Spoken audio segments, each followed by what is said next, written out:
वाळवण म्हटलं की सगळ्यात आधी उपवासाचे भरपूर असे पदार्थ बनवले जातात।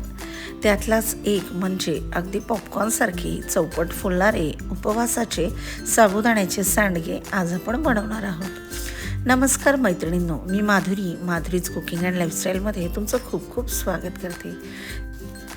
तर आज आपण अगदी पॉपकॉर्नसारखे दिसणारे आणि आहे त्यापेक्षा चौपट फुलणारे उपवासाचे साबुदाण्याचे सांडगे कसे बनवायचे त्याची रेसिपी बघणार आहोत। तर मैत्रिणींनो, तुम्ही व्हिडिओमध्ये बघितलंच असेल की आहे त्या ॲक्च्युअल साईजपेक्षा अगदी टम्म असे फुगलेले उपवासाचे सांडगे कसे बनवायचे। तर हे तुम्ही बघू शकता, त्याची साईज कशी मस्त फुलली आहे। साबुदाणा देखील दिसायला अगदी मोत्यासारखा दिसतोय आणि ह्यासोबत जर तळलेले शेंगदाणे आणि हिरवी मिरची असेल तर वाह क्या बात है। तुम्ही मधल्या वेळेत मुलांना पॅकेट फूड ऐवजी हे उपवासाचे सांडगे देखील तळून देऊ शकता। तर ह्यासाठी सगळ्यात आधी 1 वाटी साबुदाणा आहे, तो मी रात्रभर भिजवून घेतलेला आहे। आपण साबुदाण्याच्या खिचडीसाठी जसा भिजवतो अगदी 3 ते 4 वेळेस धुवून मग यामध्ये आवश्यकतेनुसार पाणी घालून हा साबुदाणा भिजवून घ्यायचा आहे। साबुदाणा व्यवस्थित भिजला पाहिजे एवढी एकच कंडिशन आहे। साधारणपणे 1 पेर पाणी यामध्ये मी ठेवलेलं आहे, ज्यामुळे साबुदाणा अगदी परफेक्ट असा भिजला जातो। आता याला झाकण ठेवायचं आणि रात्रभर किंवा 7 ते 8 तास हा साबुदाणा छान असा भिजवून घ्यायचा आहे।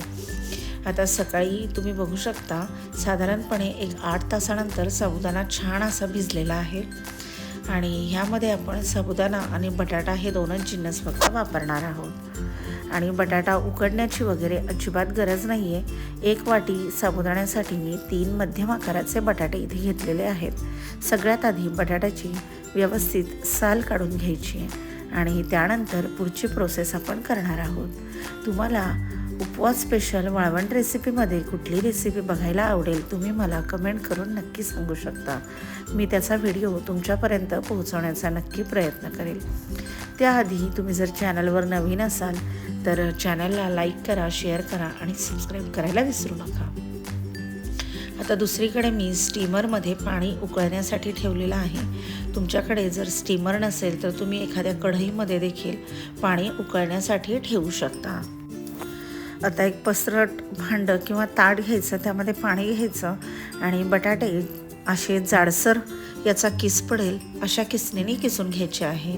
कारण किस जर पातळ असेल तर बटाट्याचा किस लगेच कढईमध्ये टाकल्या करपू शकतो आणि पूर्णपणे लाल होऊ शकतो।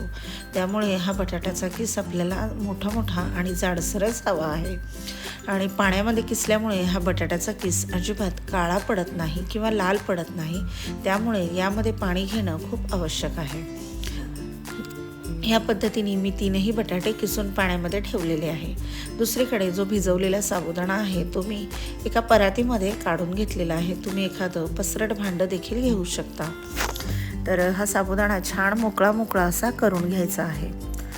तर तुम्ही बघू शकता साबुदाणा छान असा मोकळाच आपल्याला भिजलेला हवा आहे। त्यानंतर आता आपण यामध्ये किसून घेतलेला बटाटा व्यवस्थित असा पिळून घालायचा, जेणेकरून एक्स्ट्राचं जे पाणी आहे ते पाणी यामधून निघून जाईल।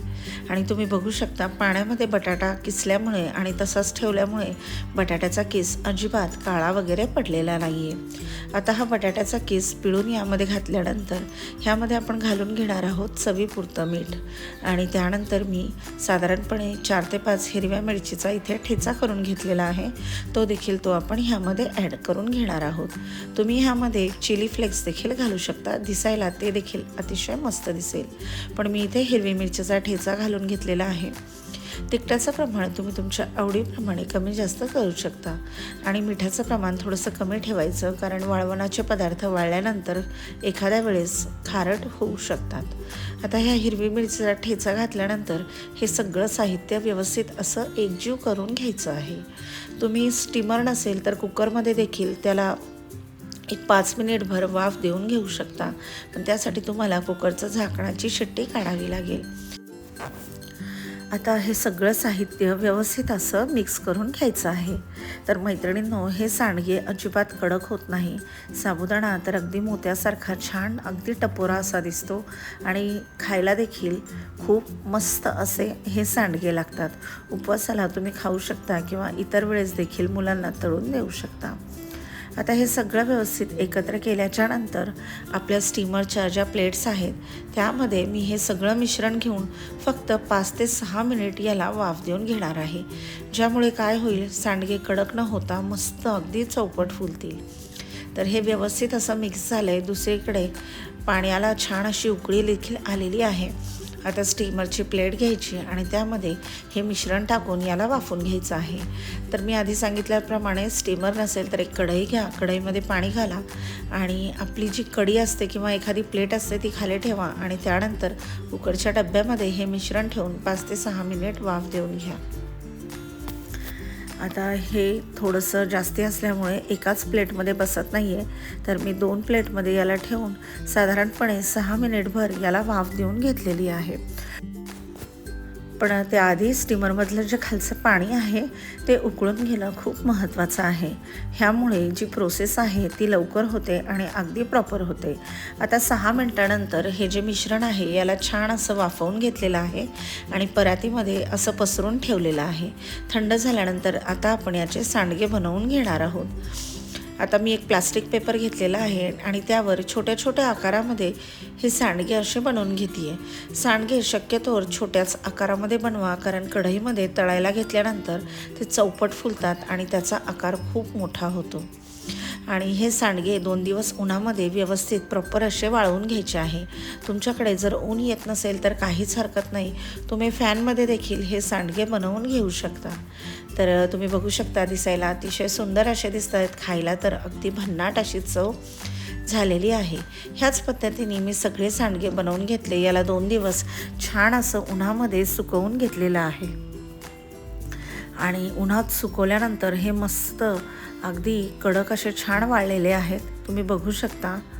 आणि याला आता आपण तळून घेणार आहोत. तर तळल्यानंतर तुम्ही याची साईज अगदी चौपट वाढलेली व्हिडिओमध्ये बघितलीच असेल. तर तुम्ही बघू शकता, अगदी टाकल्या मस्त असे छान चौपट असे हे फुलतात. दरवेळेस आपण उपवासासाठी बटाट्याचे साबुदाण्याचे पापड बनवतो. हा थोडासा वेगळा पदार्थ ह्या वर्षी आपण ट्राय केलेला आहे. तर मैत्रिणींनो, रेसिपी नक्की ट्राय करा. कशी वाटली ते कमेंट करून सांगा. माझे व्हिडिओ जर आवडत असतील तर चॅनलला लाईक करा, शेअर करा आणि सबस्क्राईब करायला अजिबात विसरू नका. भेटूया अशाच एका नवीन आणि छान अशा माहितीपूर्ण व्हिडिओमध्ये.